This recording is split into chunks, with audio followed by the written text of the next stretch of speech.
하나님의 말씀을 보겠습니다. 하나님의 말씀은 창세기 11장 1절부터 9절까지 말씀을 봅니다. 지난주에 이어서 오늘 두 번째 강의입니다. 제가 한 절, 여러분들 한 절 이렇게 올려드리겠습니다. 온 땅의 구음이 하나요, 언어가 하나였더라.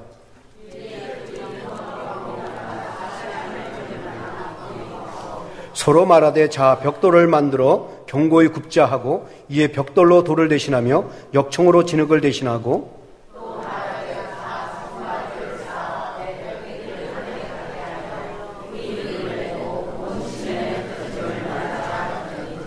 여호와께서 인생들에 쌓는 성과 대를 보시려고 강림하셨더라.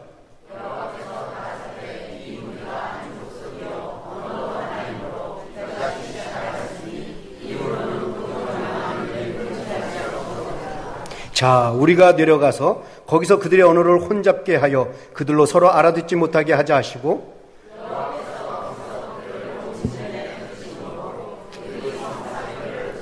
다 같이 하죠. 시작. 그러므로 그 이름을 바벨이라 하니 이는 여호와께서 거기서 온 땅의 언어를 혼잡게 하셨음이라. 여호와께서 거기서 그들을 온 지면에 흩으셨더라. 아멘. 우리 옆에 분들하고 인사합시다. 은혜 받읍시다.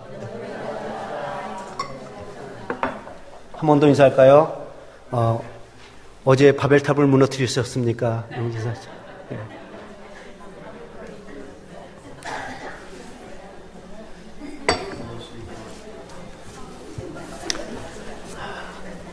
그리스 신화에 나오는 이야기죠.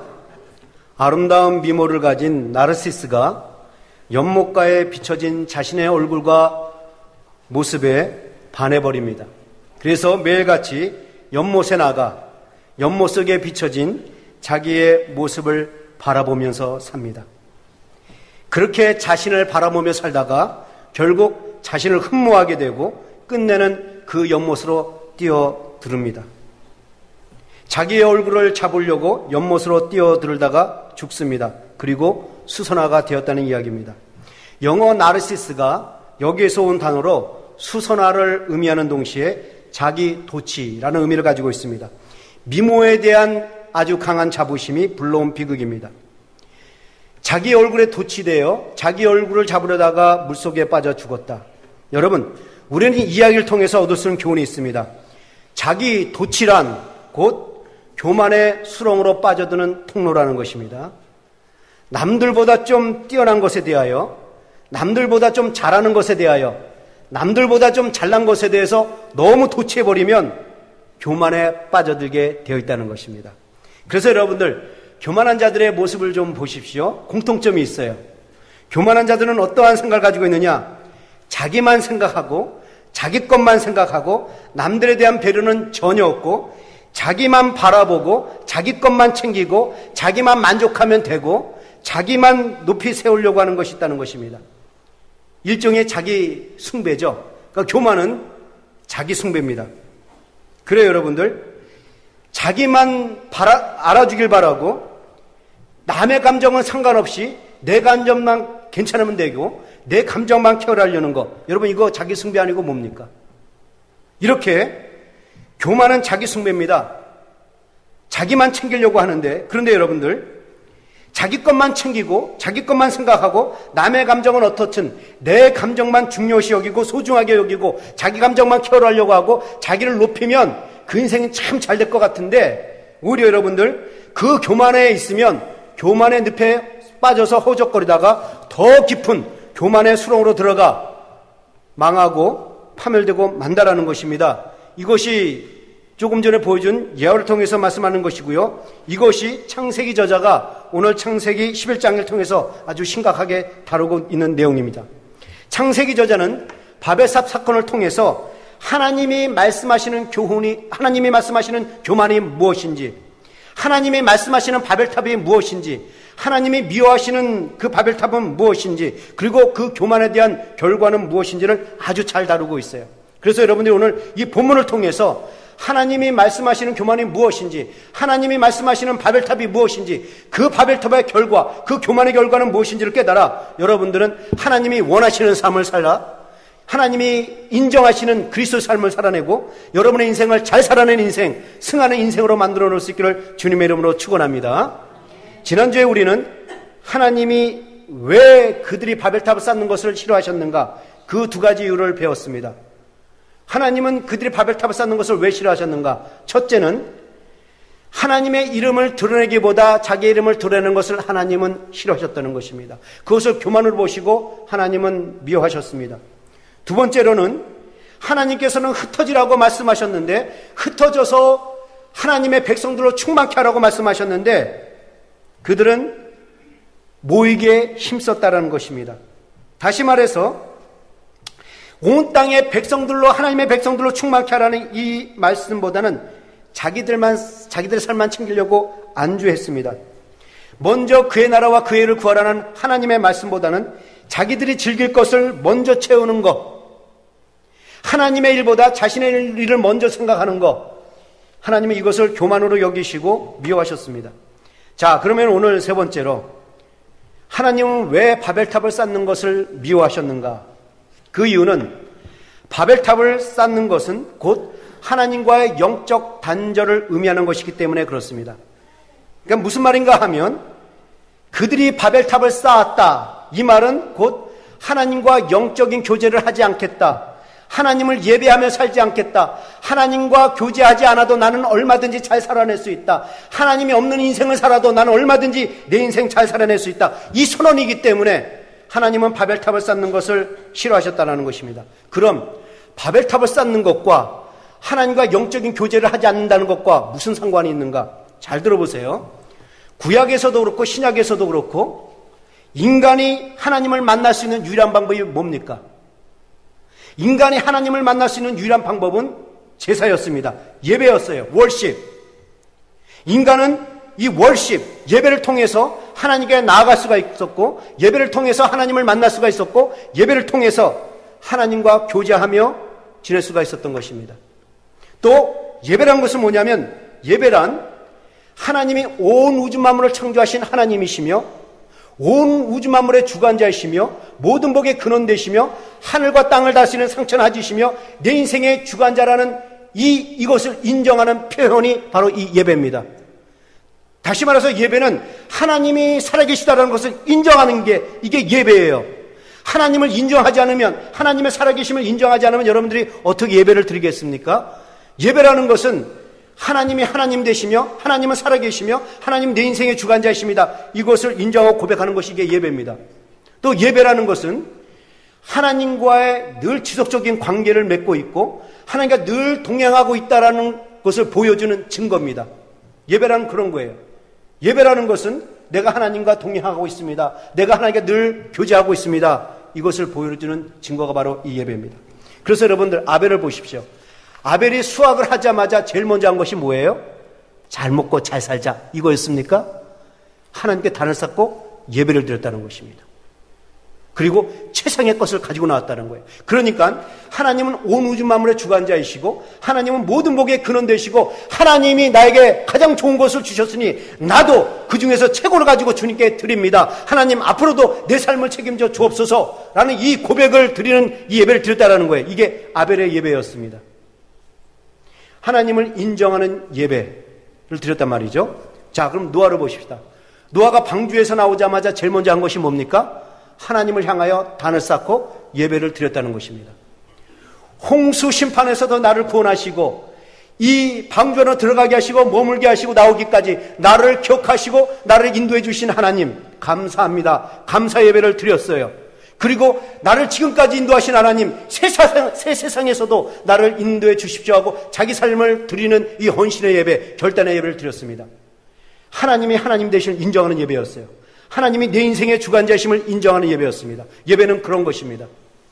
또 아브라함을 보십시오. 우르에서 나와서 하란을 거쳐서 가나안 땅에 도착하는 그 순간순간마다, 그 가는 곳곳마다 무엇을 했습니까? 단을 쌓고 예배를 드렸다라는 것입니다. 야곱도 그랬고 이삭도 그랬고 모세도 그랬고 사도 베드로도 그랬고 사도 바울도 그렇고 믿음의 조상들이 다 그랬어요. 하나님께 예배를 드렸단 말입니다. 그러니까 다시 말해서 예배란 하나님께 나아가는 것이고 하나님과 만나는 것이고 하나님과 교제할 수 있는 유일한 방법이요 수단이었다는 것입니다. 예배는 그런 것이었어요. 그런데 보세요. 아라랏산에 머물던 노아의 후손들이 번창을 합니다. 이제는 그 산 높은 꼭대기에서 더 이상 살 수가 없어요. 그래서 살만한 땅, 좋은 땅을 찾아 나서기 시작합니다. 그래서 꼭대기에서 살던 이 백성들이 점점 많아지니까는 서로 북쪽으로 남쪽으로 흩어져서 좋은 땅을 찾아 나셨습니다. 그러다가 노아의 후손들이 찾아낸 것이 시날 평지, 평범한 땅이었어요. 근데 그 시날 평지는 티그리스 강과 유프라데스 강 사이에 있는 비옥한 땅이었습니다. 그럼 여러분, 좋은 땅을 만났으면 이들도 자기 조상 할아버지 노아처럼 먼저 단을 쌓고 그 좋은 땅을 주신 하나님께 감사와 찬양의 예배를 드려야 하는 것이 마땅한 거 아닙니까? 그리고 그 좋은 것을 주신 하나님께 앞으로도 내 삶을 맡깁니다, 앞으로도 나를 인도해 주십시오 하는 그러한 헌신의 예배를 드려야 하는 것이 마땅하지 않겠습니까? 그런데 그들은 그곳에서 예배를 드리지 아니하고 뭐를 했다라는 것입니까? 그들은 그곳에서 무엇을 하셨습니까? 그들은 그곳에서 단을 쌓지 않고 무엇을 대신 쌓았느냐? 성경은 성과 탑을 쌓았다라고 말을 해요. 그런데 여기서 여러분들, 우리의 눈을 흥미롭게 끄는 단어가 있습니다. 여러분들 이 단어에 주목하시기 바랍니다. 창세기 11장 3절을 보십시오. 우리 한번 다 같이 읽어볼까요? 창세기 11장 3절 다 같이 시작.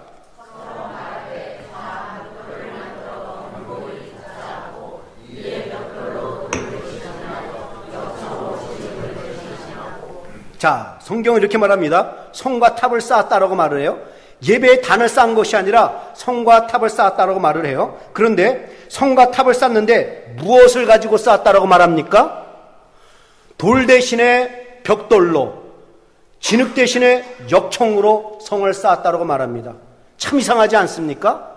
벽돌로 쌓았다, 역청으로 쌓았다 라면 될 텐데 왜 굳이 이 성경 저자는, 이 창세기 저자는 돌 대신에 벽돌로, 진흙 대신에 역청으로, 무엇 대신에 왜 대신이라는 말을 이렇게 강조하고 있을까?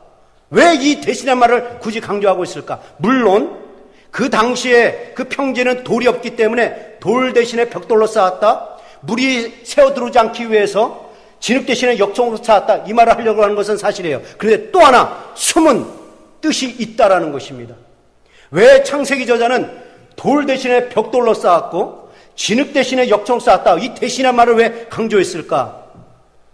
이것은 하나님께서 우리에게 명령하시고 가르쳐 주신 예배 제단의 규정과 상반이 되기 때문에 그렇습니다. 하나님의 백성들에게 너희들이 나한테 예배를 드릴 때는 이러한 예배의 단을 쌓아라 라는 정한 그 규정에 아주 어긋나기 때문에 그렇다는 것입니다. 그러니까 무슨 말이냐 하면, 하나님의 백성들이 하나님을 위해서 예배의 단을 쌓을 때는 아무렇게나 막 쌓는 것이 아니라 하나님께서 가르쳐 주신 방법대로, 하나님이 정하신 규정대로 단을 쌓아야 했어요. 그러면 하나님께서 가르쳐 주신 규정이 뭐냐? 성경은 가르쳐 주고 있습니다. 출애굽기 20장 24절에서 25절을 보겠습니다. 우리 한번 다 같이 읽어볼까요? 시작.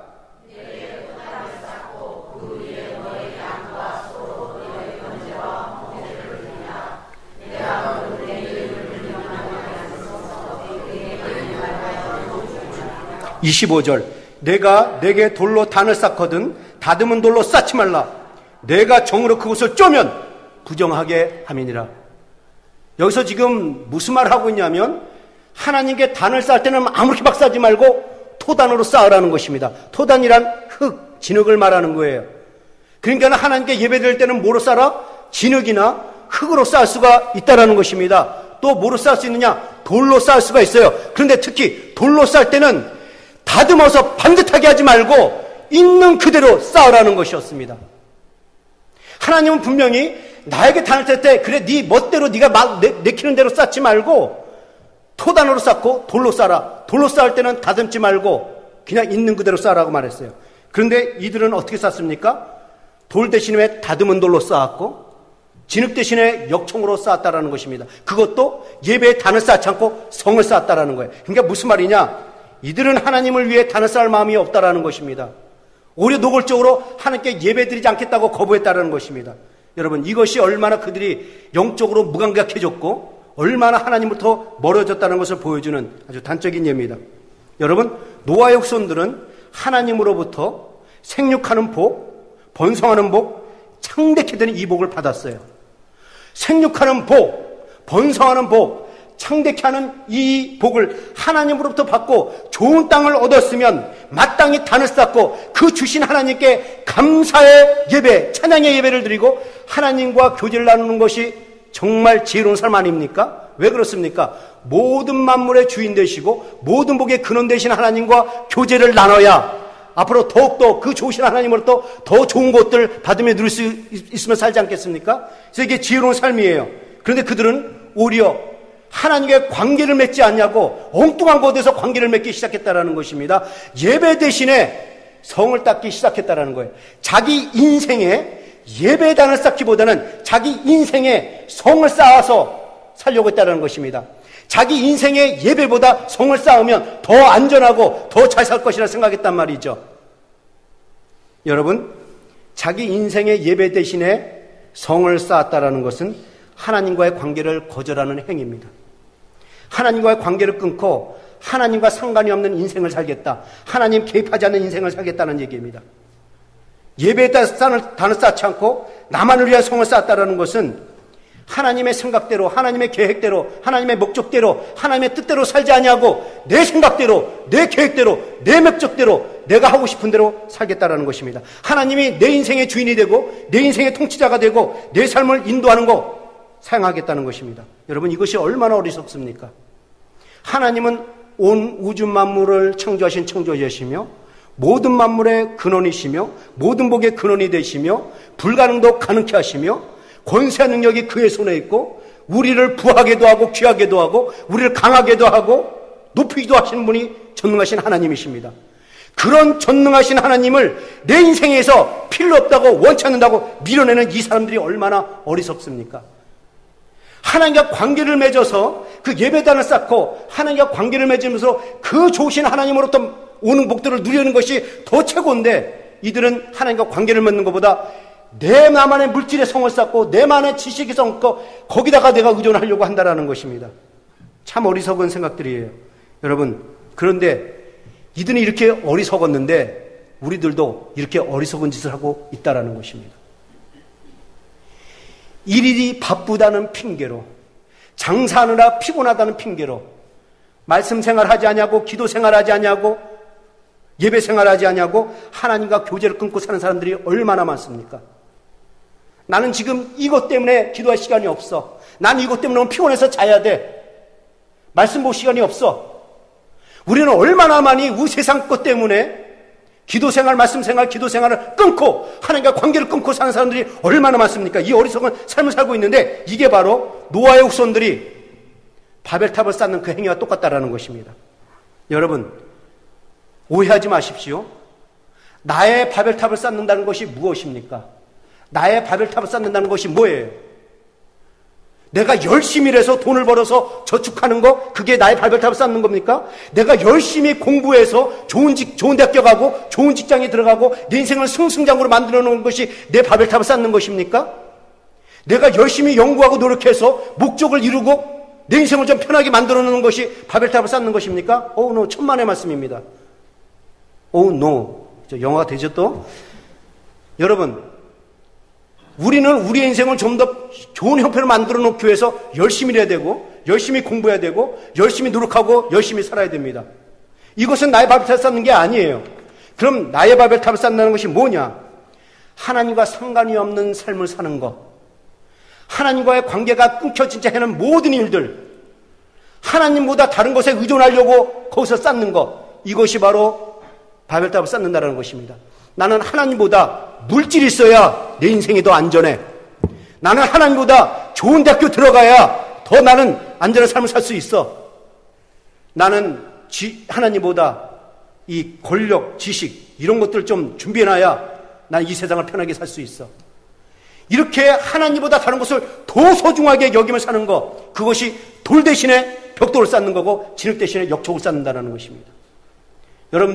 여러분들은 하나님 대신에 뭘 그렇게 많이 쌓고 있습니까? 여러분들이 하나님 대신에 뭔가 관심을 집중하셨으면 여러분들은 돌 대신에 벽돌을 쌓고 있는 것입니다. 여러분들 이것을 명심하십시오. 만약 세상 일이 바쁘다고 기도 생활, 말씀 생활, 예배 생활을 아니하고 세상 일만 바쁘게 산다면 그 사람은 지금 자신의 바벨탑을 쌓고 있는 것입니다. 나만을 위해서 물질을 쌓고 나만을 위해서 물질을 사용하고 나만을 위해서 시간을 사용하면 그 사람은 지금 자기 바벨탑을 지금 쌓고 있는 것입니다. 여러분들은 하나님을 위해서는 얼마나 일을 쌓고 있습니까? 하나님의 일을 위해서 얼마나 여러분들을 쌓고 있습니까? 한번 도전을 제가 드립니다. 제가 어느 목사님의 설교를 듣다가 참 그 목사님의 간증에 도전을 받고 은혜를 받았습니다. 그 성도님이, 그 교회 성도님이 목사님에게 찾아와서 이사 신방을 요청을 했어요. 그래서 그 목사님이 신방을 갔는데 이상하게도 그 집에 가구 하나도 없다라는 것입니다. 아주 그 테이블 하나도 없이 아무것도 없다라는 거예요. 여러분 보통 이사를 하게 되면 이삿짐이 들어오고 다 정리가 된 다음에 목사님을 이렇게 신방 요청하지 않습니까? 그런데 이 목사님이 신방을 갔는데 분명히 이사했다고 해서 갔는데 집에 아무것도 없다는 거예요. 그 집사님하고 그 자식들만 달랑 앉아 있다라는 것입니다. 그래서 아니 집사님 이사하셨다고 그래서 신방을 왔는데 왜 집사님하고 자녀들 뿐밖에 없습니까? 라고 물었습니다. 그래서 집사님이 이렇게 말했습니다. 목사님, 이 집에 짐이 들어오기 전에 먼저 하나님을 모시고 예배드리고 싶었습니다. 이 집에 짐이 들어오기 전에 먼저 하나님이 임재하셔서 나의 가정과 나의 자식들과 나의 집에 주인이 되기를 원합니다. 이 헌신의 예배를 드리고 싶어서 먼저 목사님을 모시고 예배드리고 싶었습니다. 라고 얘기했다라는 거예요. 여러분, 집에 짐이 들어오기 전에 하나님이 먼저 임재하기를 원하시고 하나님이 나의 삶의 주인이 되시고 내 가정의 주인이 되기를 원한다는 이 집사님의 고백이 참 은혜되고 도전이 되지 않습니까? 무엇보다도 하나님과의 관계를 먼저 소중하게 여기는 이 집사님의 믿음에 우리는 도전을 받아야 합니다. 이것이 오늘 본문을 통해서 우리가 깨닫고 도전받고 가슴에 새겨야 될 중요한 메시지란 말이죠.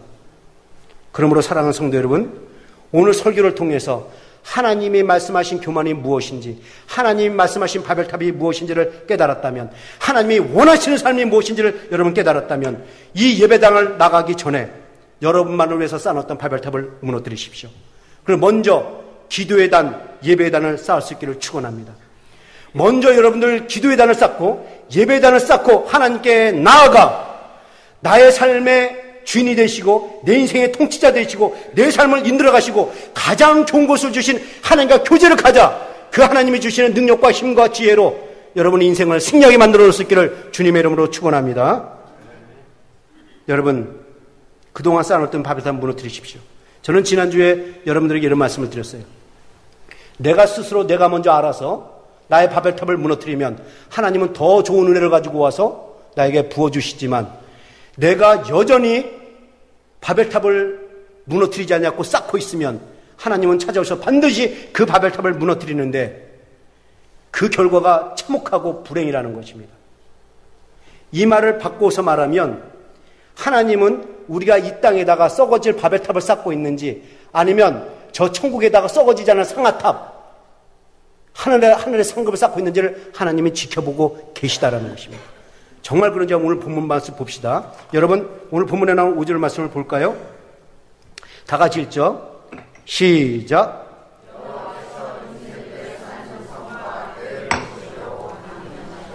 여호와께서 인생들에 쌓는 성과 대를 보시려고 강림하셨더라. 하나님이 어떻게 하셨다고요? 하나님이 인간들이 쌓는 성을 보시려고 강림하셨대요. 인간들이 어떻게 살고 있는지, 무엇을 하고 살고 있는지 보시려고. 그러니까 무슨 말이냐 하면 하나님께서는 자기가 만든 백성들이 어떻게 사는지 관심 없이 방치해둔 것이 아니라는 것입니다. 하나님은 인간을 만들어 놓고 니네들이 알아서 살아라. 하고 무관심하게 내려놓는 것이 아니라 하나님은 자기 형상대로 만든 백성들이 이 땅에서 무엇을 하며 살고 있는지, 어떻게 살고 있는지, 내가 보내준 목적대로 살고 있는지 하나님은 내려와서 지켜보고 계시다라는 것입니다. 믿습니까, 여러분들? 여러분, 이 본문 말씀만이 아니에요. 모든 신앙인들이 이 경험을 보고 경험을 체험하고 얘기했어요. 여러분 보세요. 다윗을 한번 봅시다. 다윗이 하나님에 대해서 뭐라고 얘기하고 있는지요. 역대하 16장 9절. 여호와의 눈은 온 땅을 두루 감찰하사 전심으로 자기의 행하는 자를 위하여 능력을 베푸시나니.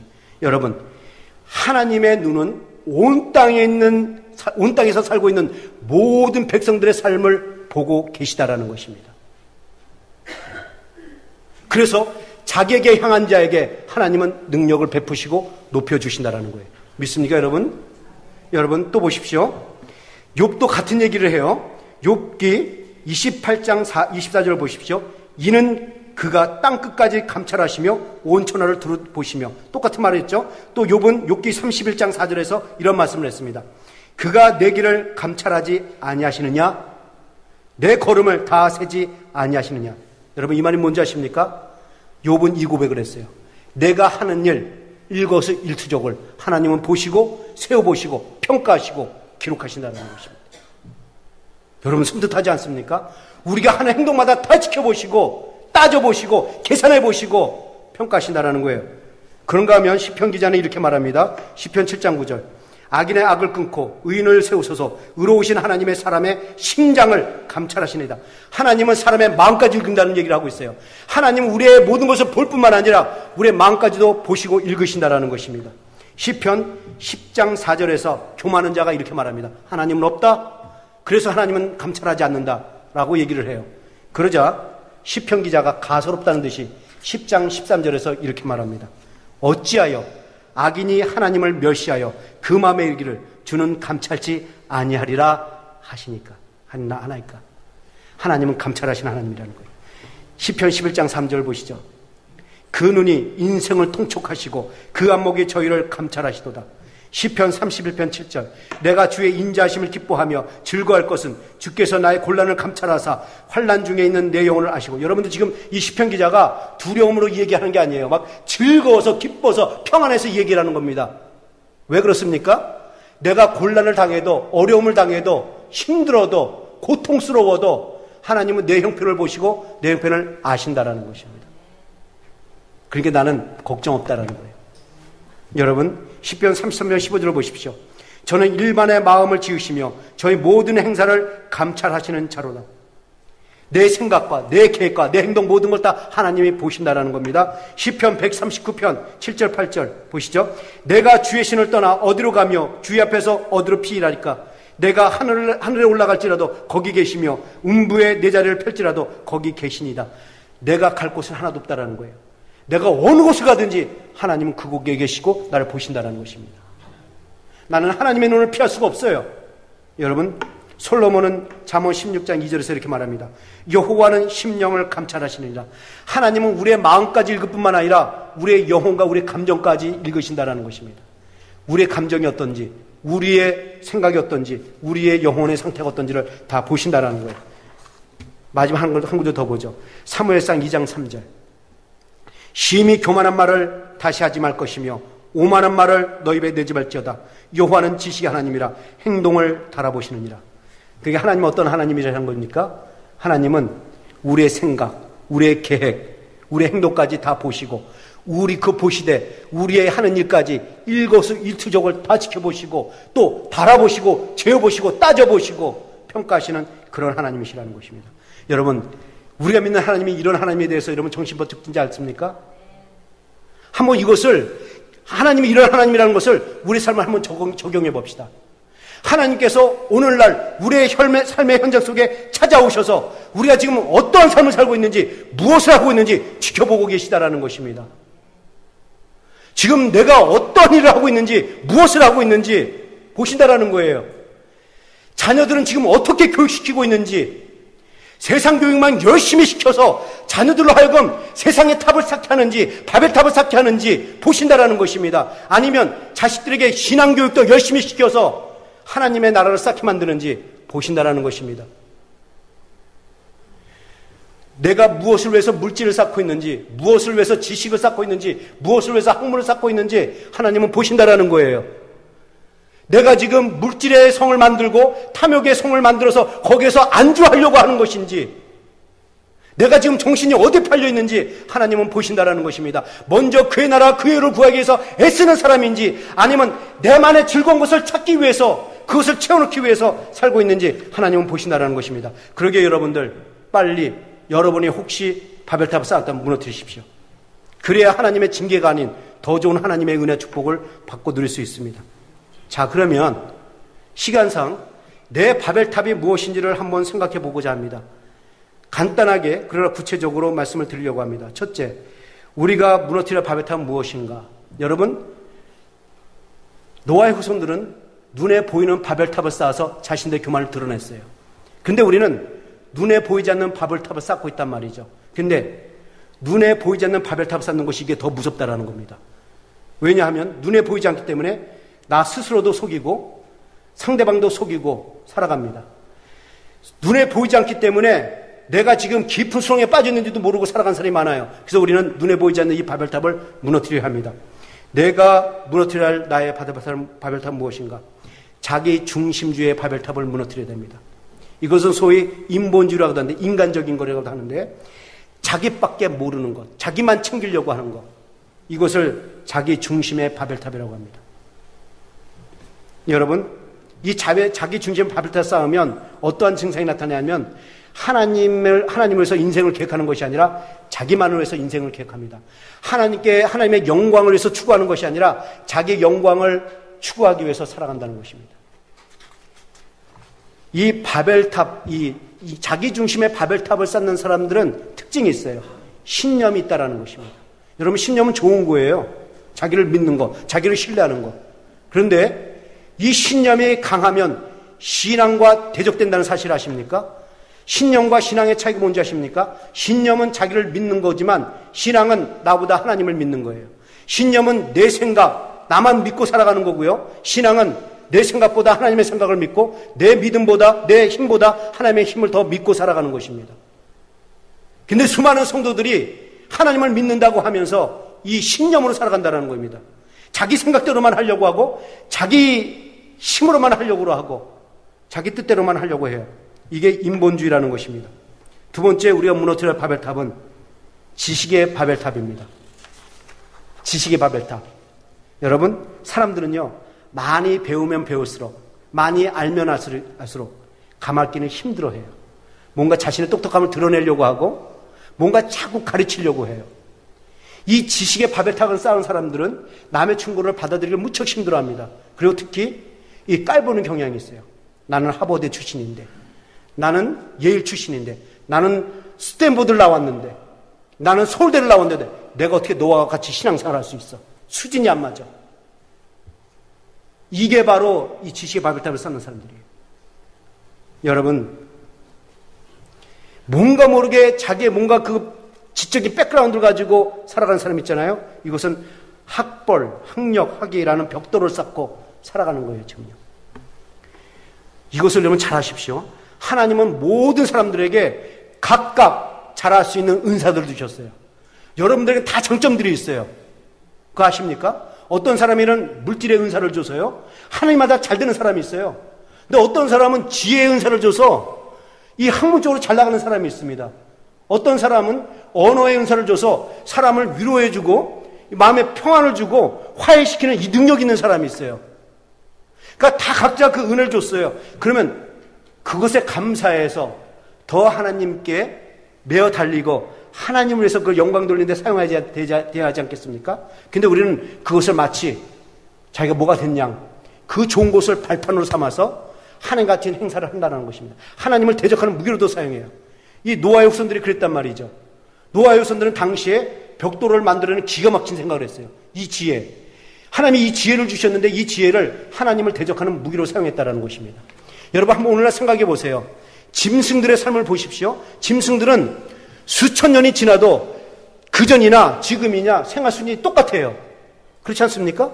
여러분, 지금 짐승들이 TV 켜놓고 TV 보는 사람, 짐승이 있습니까?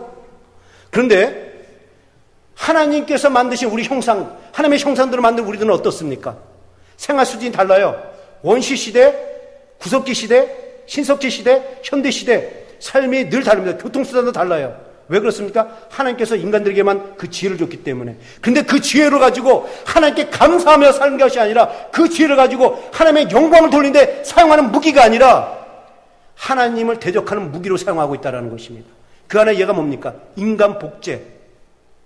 하나님의 지혜를 준 걸 가지고 하나님의 창조를 거스르려고 하고 하나님을 대적하려고 하잖아요. 이거 여러분 악한 바벨탑입니다. 아까 인본주의 바벨탑, 이 지적 바벨탑은 아주 악한 거예요. 세 번째로 우리가 무너뜨려야 될 것은 신분의 바벨탑입니다. 신분의 바벨탑이라는 것은 지위, 명예, 권력 이것을 통해서 자신을 드러내려고 하는 것. 사람은요 경제적으로 부유해질 때 교만해질 수 있습니다. 또 회사에서 받는 연봉으로 인해서 우쭐될 수 있어요. 또 사는 집에 따라서 어떠한 집에 사느냐에 따라서 우쭐될 수 있습니다. 한번 보세요. 명문대를 나온 사람은 이름 없는 지방대 나온 학생들 앞에서는 우쭐댑니다. 대기업에 다니는 사람은 이 조그만 회사 다니는 사람 앞에서 우쭐댑니다. 심지어는 어떤 지역에 사느냐에 따라서도 우쭐대는 사람이 있어요. 강남에 사는 것이 뭐 대단한 양, 목에 힘주고요. 요즘은 목동이 한참 뜨고 있다 그러는데 목동에 산다고 말 그대로 목에다 힘주고 사는 사람도 있어요. 근데 이것이 교회에서도 그렇더라고요. 목사님 중에서도 그렇고 성도 중에도 그렇습니다. 대형교회에서 목회하시는 분은 목사들 모임에 딱 모이면 목에 힘줍니다.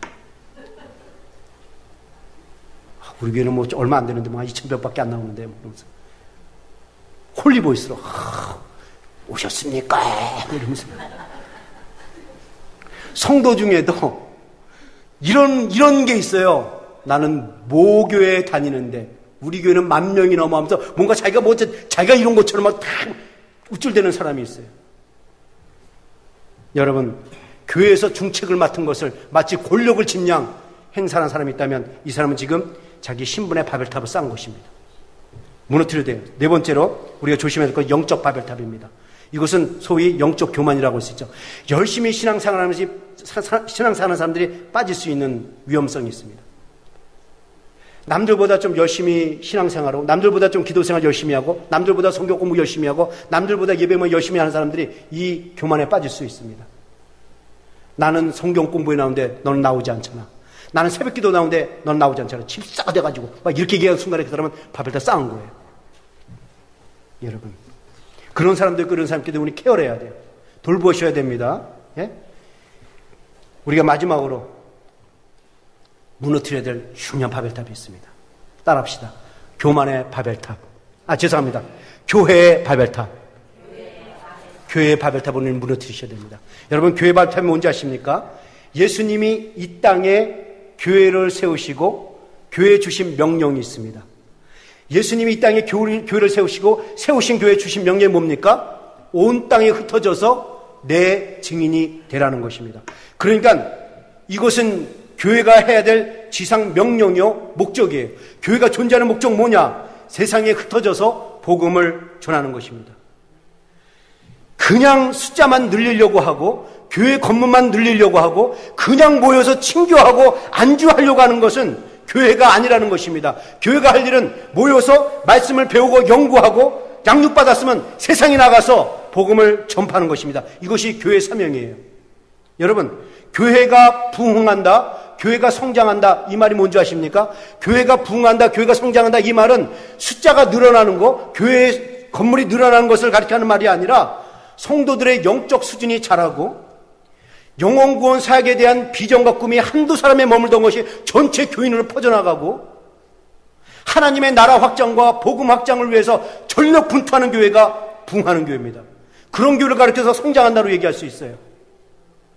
성도가 많아지는 게 여러분들 교회가 성장하는 게 아니에요. 부흥이라는 게 뭡니까? 마음의 부흥. 신앙의 부흥이 뭔지 아십니까? 교회가 부흥인 게 뭔지 아세요? 교회 목적을 잘 감당하는 교회가 부흥하는 교회라는 얘기예요. 그래서 여러분들 만약에 하나님께서 우리에게 사람들을 계속해서 보내주신다면 그 이유가 뭔 것 같습니까? 성도 수가 늘어났다고 과시하라고 하기 위해서 보내주신 것이 아니라 선교 사명을 잘 감당하라고 하나님의 나라와 복음을 위해서 더 확장해 나가라고, 영혼 구하시를 더 잘 감당하라고 사람을 보내주시는 거예요. 그러므로 여러분들, 만약에 우리가 이 복음 사역을 감당하지 않고 선교 사역을 하지 않고 숫자만 늘리려고 하고 그냥 모여서 교제하고 안주만 하려고 한다면 그 사람은 지금 교회의 바벨탑을 쌓고 있는 것입니다. 여러분, 교회가 뭡니까? 교회는 세상으로부터 부름받은 사람들의 모임, 공동체를 가리켜서 교회예요. 밖에 있는 사람들을 불러 모은 것, 그래서 모아진 것, 이게 바로 교회라는 것입니다. 그래서 교회는 반드시 모여야 합니다. 맞습니다. 교회는 모여야 해요. 모이기를 어떤 사람이 피하는 습관같이 해서는 안 됩니다. 모여야 하는데, 그런데 하나님께서 우리를 이 교회에 불러 모아주신 이유가 뭐냐? 다시 세상에 나가서 복음을 전하도록 하기 위한 것이라는 것입니다. 하나님이 우리를 이 교회로 불러주신 이유가 뭐냐? 우리 이렇게 모이게 하신 이유가 뭐냐? 훈련시키고 교육시키고 양육하고 양육받아서 세상에 다시 내보내기 위함입니다. 이제 아시겠습니까? 여러분들이 이렇게 나와서 예배드리는 이유가 뭔지 아십니까? 이렇게 여러분들이 모이는 이유가 뭔지 아십니까? 교제하고 안주하라고요? 우리 교회에 이렇게 교회 많이 모였다 자랑하라고요? 그게 아니라 하나님이 여러분들 이 교회로 불러주신 이유는 세상에 나가서 복음으로 우리처럼 불신자들도 하나님의 사람으로 세우라는 것입니다.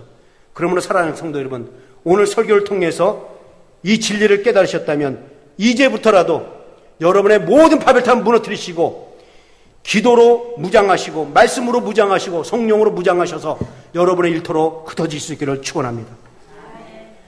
그리고 만나는 사람마다 예수를 전하십시오. 할 수만 있다면 단기 선교도 하시고 물질과 기도로 선교사들을 훈하십시오. 우리의 신앙의 현장은, 우리 신앙생활의 현장은 교회가 아니라 여러분의 일터들입니다. 하나님이 여러분들을 교회로 왜 불러주셨느냐? 세상에 나가서 복음을 전하도록 하기 위해서입니다. 그러게 여러분들, 만약 내가 복음을 전하지 않고 모이기에만 힘쓰고 그냥 모여서 안주하기만 힘쓰려고 하면 그 사람은 지금 교회 바벨탑을 쌓고 있는 것입니다.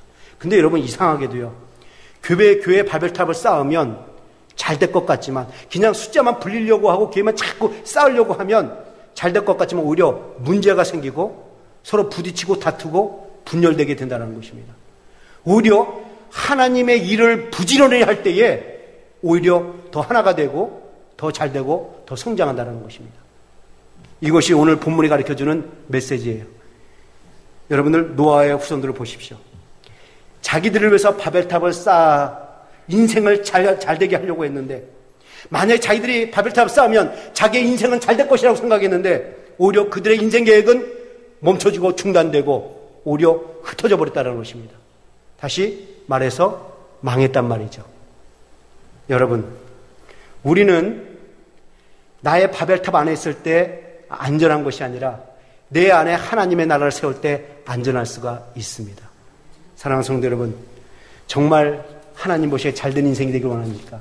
여러분들은 세상 사람들이 물질을 많이 쌓고 살면 승리했다고 생각할지 모르지만 하나님은 그 인생 무너지는 인생으로 본다는 것입니다. 하나님의 보시기에 성공한 인생, 하나님 보시기에 잘 사는 인생은 뭐냐? 나의 바벨탑을 무너뜨리고 내 인생 안에 하나님의 나라를 견고하게 세우는 사람들입니다. 그러니 여러분, 이제부터 지혜롭게 결단하십시오. 여러분 모두 이 시간 여러분의 바벨탑을 무너뜨릴 수 있기를 축원합니다. 하늘에 여러분의 무엇을 닿게 하느냐에 따라 여러분의 인생은 달라집니다. 하늘에 여러분의 교만을 닿게 하면 여러분의 인생은 무너집니다. 그러나 하늘에 여러분의 기도의 단을 닿게 하면 하나님의 풍성한 은혜가 더 주어집니다. 제 얘기가 아니에요. 여러분, 오늘 성경 말씀 우리 한번 확인합시다. 창세기 28장을 보십시오. 그럼 여러분들, 야곱의 사닥다리를 아십니까? 야곱이 하나님 앞에서 기도하다가 잠이 들었어요. 근데 꿈에서 하늘에서 사닥다리가 내려오는데 천사들이 왔다 갔다 하면서 하나님의 말씀을 전합니다. 기도한 자에게 무슨 메시지가 전해진지 한번 보십시오. 창세기 28장 13절에서 15절 제가 읽겠습니다. 여호와께서 그 위에 서서 가라사대, 나는 너 여호와니 너의 조부 아브라함의 하나님이요 이삭의 하나님이라. 너 누운 땅을 내가 너와 내 자손에게 주리니 내 자손이 땅의 티끌같이 되어서 동서남북에 편만할지며 땅의 모든 족속이 너와 내 자손을 인하여 복을 얻으리라. 내가 너와 함께 있어 너가 어디로 가든지 너를 지키며 너를 이끌어 이 땅으로 돌아가게 할지라 내가 내게 허락한 것을 다 이루기까지 너를 떠나지 아니하리라 하신지라. 야곱이 하나님을 향하여 단을 쌓았더니, 야곱이 하늘에다가 기도의 단을 쌓았더니 이 하나님의 놀라운 은혜로 축복의 약속을 해주셨다라는 것입니다. 이게 차이예요. 하늘에 교만의 단을 쌓는 사람과 하늘에 기도의 단을 사람의 차이예요. 여러분들 하늘에 기도의 단을 쌓기를 바랍니다. 이것은 예수님도 제자들이 가르쳐 주셨어요. 요한복음 1장 51절을 보십시오. 예수님이 제자들에게 뭐라고 얘기하셨는지. 또 가라사대 진실로 진실로 너에게 이르노니 하늘이 열리고 하나님의 사자들이 인자 위에 오르락내리락 하는 것을 보리라 하시니라. 이게 영적 축복입니다. 여러분들 왜 예수님도 이것을 중요하게 여기셨어요? 하나님과 나 사이의 기도의 사닥다리가 해서 오락내락 하는 것이 왜 중요합니까? 하나님과 나 사이의 관계가 이루어져야 그 관계끈을 통해서 하나님으로부터 채워지기 때문에 그렇습니다. 하나님으로부터 필요한 것이 채워지고 하나님으로부터 보호함을 받게 되고 하나님으로부터 돌보심을 받게 돼요. 그러게 여러분들, 여러분의 인생이 잘 되길 원하십니까? 여러분의 인생에 바벨탑을 쌓지 마시고 기도의 사닥다리를 쌓을 수 있기를 축원합니다. 오늘 시간 말씀을 마칩니다. 사랑하는 성도 여러분, 오늘 본문에 나오는 흥미로운 단어를 한번 주목해 보십시오. 백성들이 자꾸 바벨탑을 쌓자 하나님이 뭐라고 말씀하시는지요? 창세기 11장 7절 같이 한번 읽겠습니다. 다 같이 읽죠. 시작.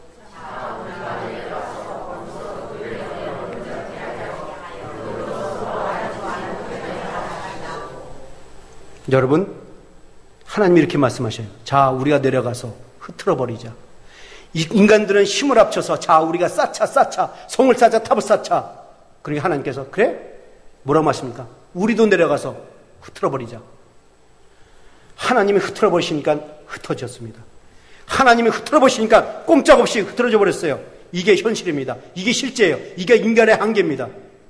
우리가 아무리 발버둥쳐서 쌓으려도 하나님이 허락하지 않으시면 되어질 것이 없고 풀려질 것이 없습니다. 하나님이 손가락 하나 까딱 하시면 추풍낙엽처럼 무너져요. 나폴레옹 아시지 않습니까? 나폴레옹이 유럽을 정복하고 그 기세로 러시아를 정복하러 나갑니다. 그때 나폴레옹의 브레인이 말립니다. 지금은 위험합니다. 러시아로 가는 길은 위험한 길입니다. 지금 춥습니다.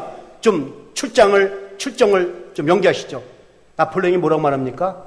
내가 계획한 것은 다 이루어진다 라고 비웃었어요. 그러자 이 브레인이 이렇게 얘기합니다.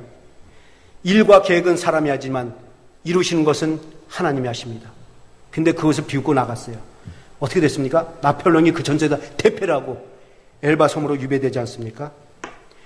거대한 타이타닉호가 출범을 할 때 그 타이타닉호 선장이 뭐라고 그러는지 아십니까? 하나님이라도 이 거대한 타이타닉을 무너뜨릴 수가 없다.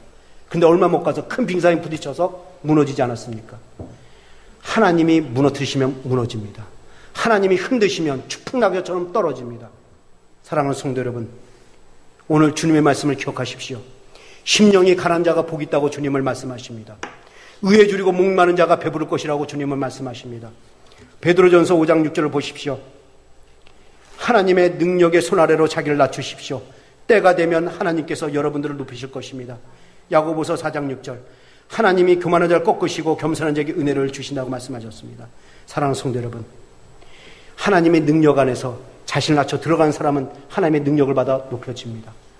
자기를 내리는 만큼 올려집니다.